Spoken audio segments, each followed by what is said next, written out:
They do, but most BPA-free receipts have chemicals similar to BPA or that are harmful to the environment. What the? Better to go paperless. Hey, we're not done with you yet. We've got easy ways for you to protect yourself and help make your local stores safer.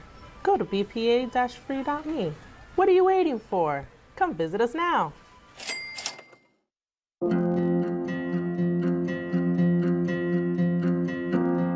My name is Rock Lewis, and I've been interning, volunteering at CCTV since 2003. When I came to the US after landing in New York, I lived in Boston for about a year or two, and then I've been in Cambridge since.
The basics of and the other ayahs that may be recited. So I want to just bring to your attention some of the common mistakes in pronunciation that I've heard over the years, and in fact, I used to be part of that crowd that used to recite incorrectly until I made it my business to listen to qaris, that is, reciters of the Quran, and also listen to various tapes. So the first ayah, as you know, is Bismillahir Rahmanir Rahim. It's not Bismillah, but it's Bismillah Ma, and then Nir Rahim. Many times you hear people say Rahman, Nir Rahim, as though there's two N sounds or two noons in the middle of Ar-Rahman, but there's only one. So it's Rah, a little air coming out with the Ha, because it has what we call sukoon on it, but not a whole lot of air, just a little bit. Ar-Rahman, Bismillahir-Rahman, Ma, open up your mouth wide, and come out of Ma, and you utter Nir Rahim. And notice I'm making a little air come out with the H on Rahim also. So I recite it again. The Basmillah is known as Bismillahir-Rahmanir-Rahim. Next we have Alhamdulillahi Rabbil Alameen. So many times you hear people say Alhamdu. It should be Alham with a little air coming out again. So that's the first H in the alphabetical order. Alhamdulillahi Rabbil Alameen. And notice I made an abrupt stop on the first ba or the first B of Rab. So I recite it again. Alhamdulillahi Rabbil Alameen. Many times you hear people say,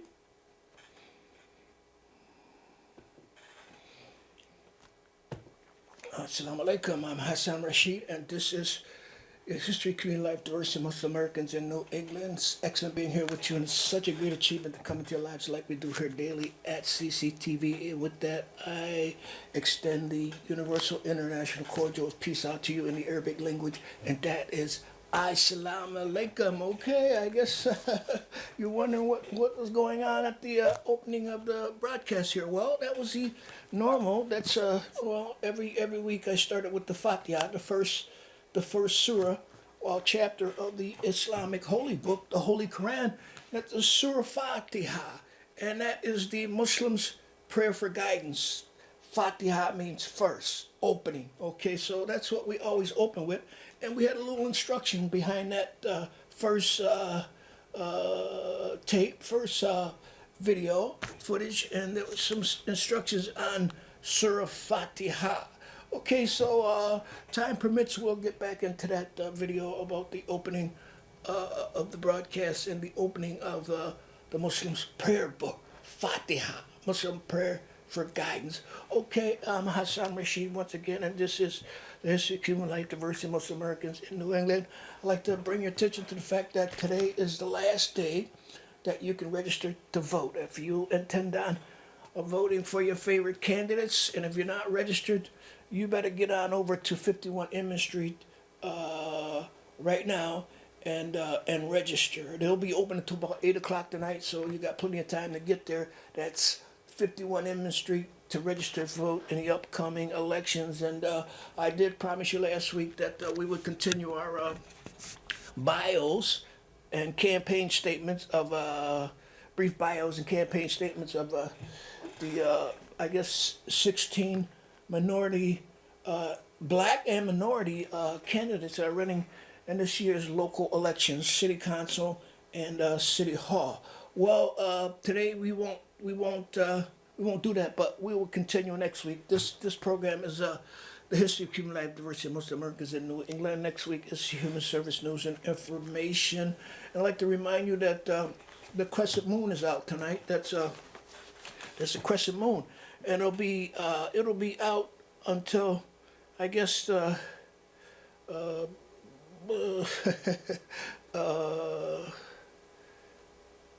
October 20th, and then the 21st is a half moon, and then the cycle begins the other way. That's it, the moon will start waxing. Okay, I got the precise information here for you. I can share it with you because the moon is a very important symbol in Islam. The moon, sun, and stars are the symbol on the original Islamic flag. Okay, so that represents the universe and everything in it, including life and all those elements, celestial elements, heavenly elements, combine to create life on Earth, believe it or not. Okay, we'll get more back in that. That's today's moon phase is the waning gibbous. That's what they call it in astronomy. Waning gibbous. The lunar illumination is growing smaller each day. Each day it's going smaller. The 21st, it'll be there until the 21st, and then it'll start, I guess, waxing. Okay, so this is the waning phase of the moon. We had a lot to learn about the moon. Okay, I'm Hasson Rashid. Once again, this is your history, community life, diversity, most Americans in New England. Don't forget, next week we'll get back into our election coverage of black and minority candidates that are running for local elected offices. Okay, it's good to have so many this year in the electoral process locally. This is the first year that there's so many black and minority throwing their hand into the current upcoming elections. You can tell it's a very important election too. So today is the last day that you can register if you're not registered. I just like to bring that again to your attention. It's 51 Inman Street, Cambridge here, if you'd like to register to vote in the upcoming November elections, okay?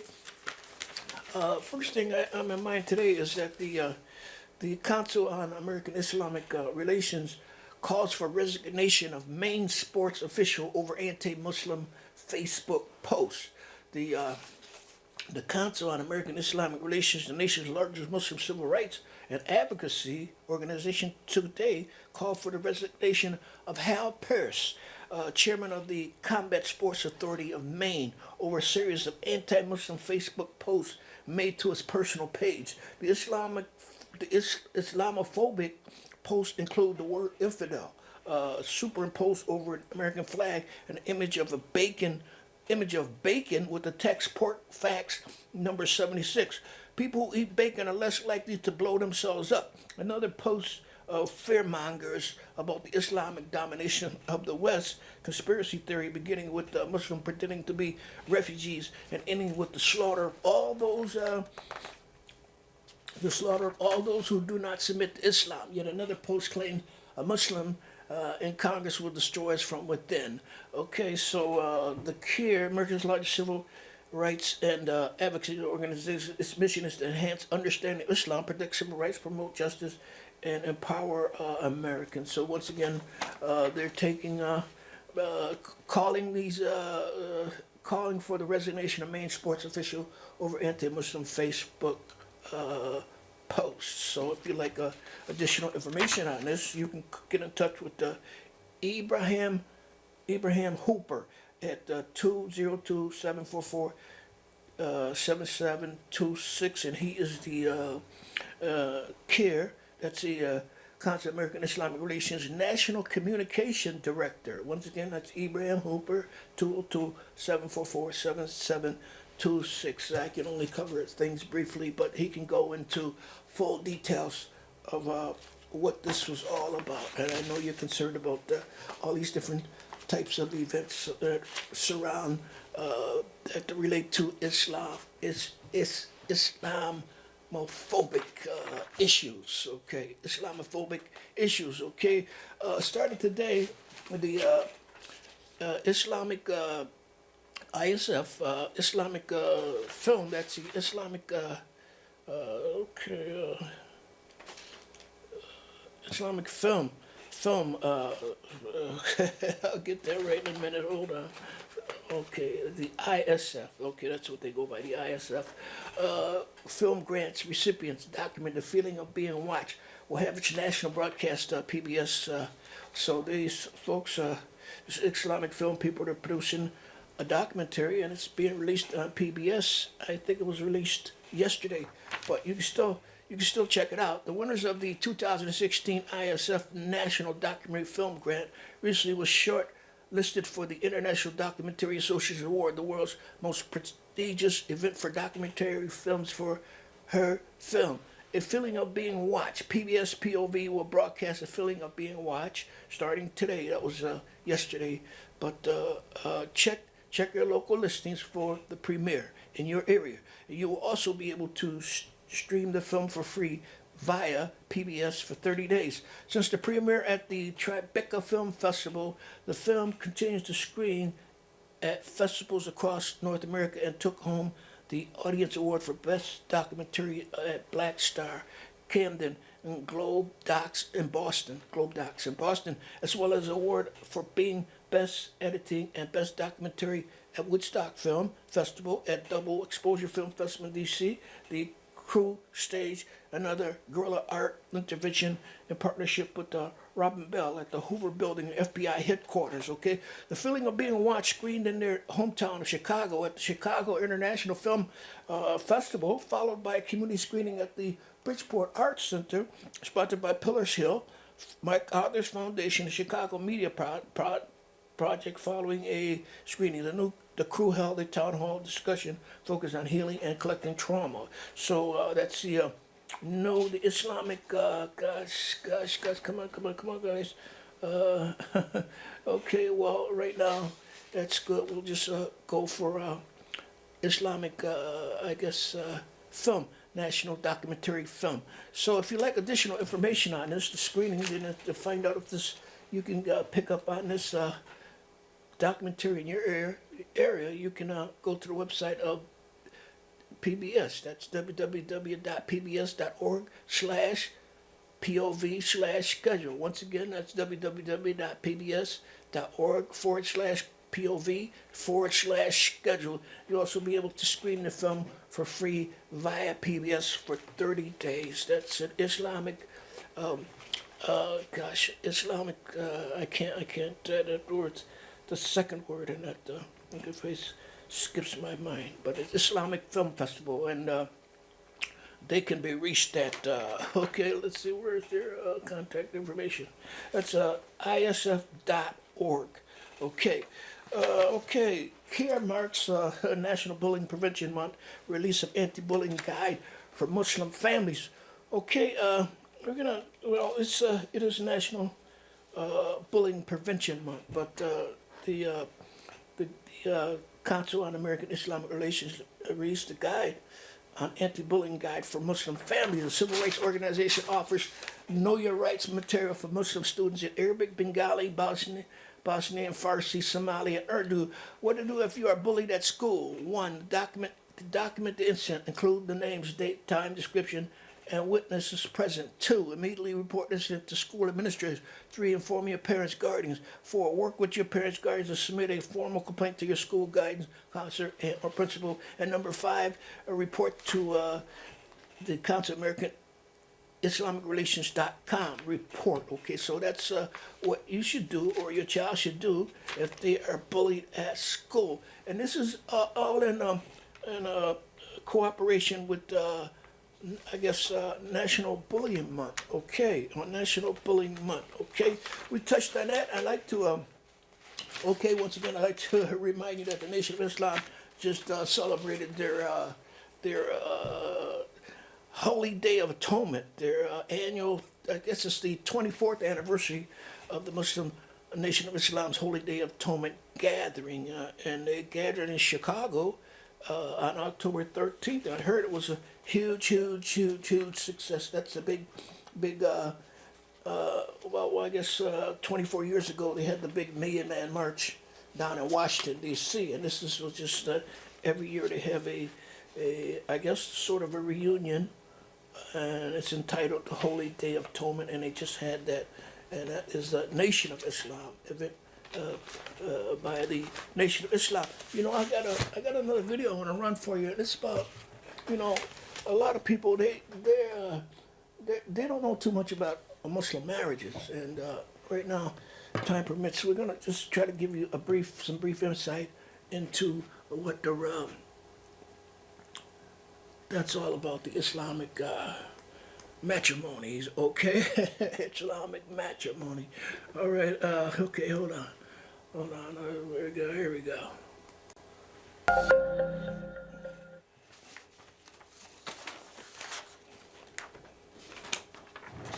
Assalamu alaikum, we're back with Loving Muslim Marriage series.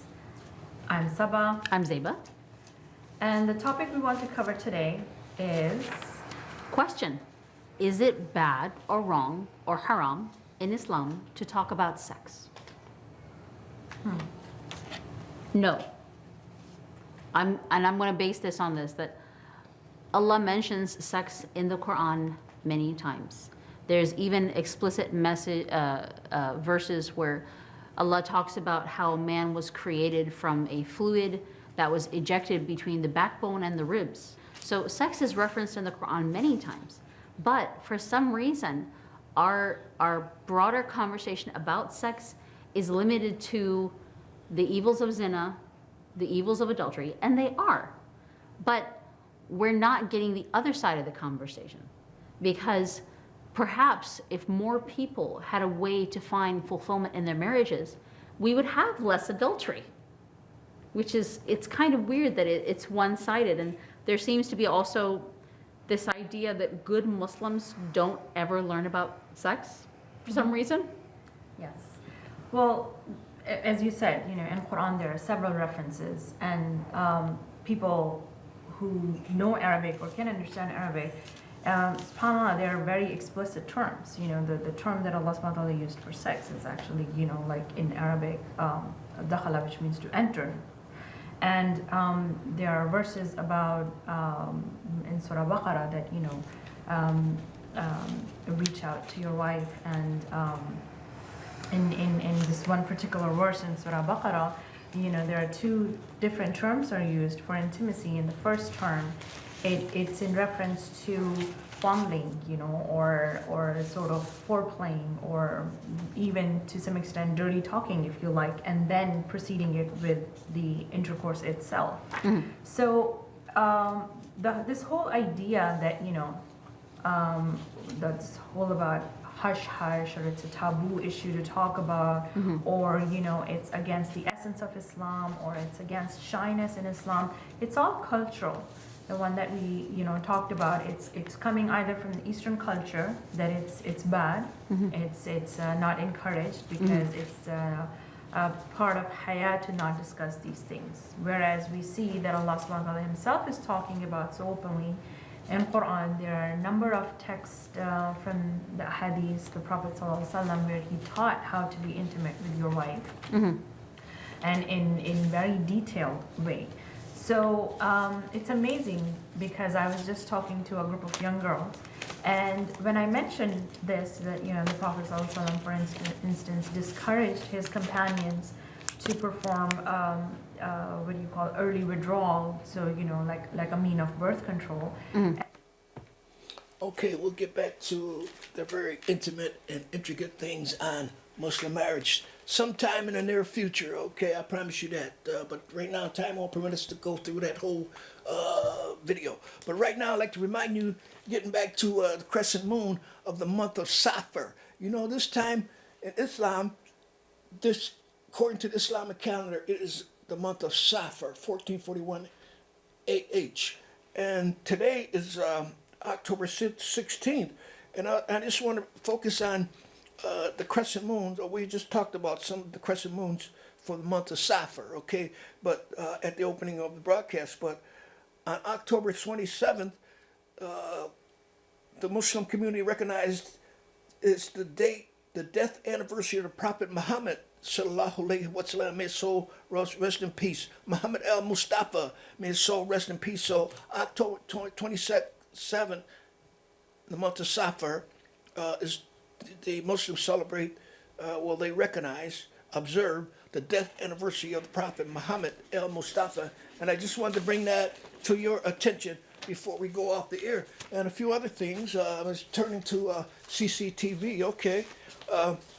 You're invited to join CCTV and all the members of CCTV on November 1st for CCTV member mixer. Okay, that's 5:30 to 7 p.m. at the Highland Fields, 1271 Cambridge Street, Inman Square. CCTV will provide snacks. Yes, there will be vegetarian offerings. There will be a cash bar. We hope to see you there. Okay, CCTV member Christina Carr, producer of the podcast Tina Lives and contributor to Cambridge News, decided to do something special. In August, she held a birthday barbecue and spirit change fundraiser for CCTV, expecting to raise $50. She was amazed that her friends dropped $20 bills and later checks in change jar. She collected over $300. What better way to use the generous donation than to celebrate CCTV's dedicated members? Okay, so once again, that's 5:37 p.m. Highland Fields, 1271 Cambridge Street, Inman Square. It's you're invited to join CCTV on November 1st for CCTV membership. Okay, member mixer, that's what they call it. And okay, the new CCTV's newsletter is out. That's this is for three months. 3 months in advance, October, November, December. So everything that's happening right here, CCTV, in those 3 months is right here. So you come out and pick up your copy of Open Studio.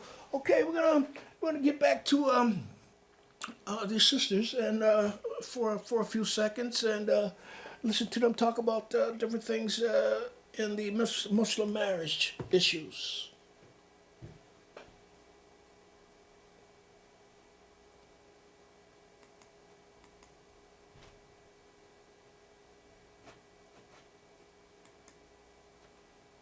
Okay, I guess now we'll have to just return to another video that I had for you.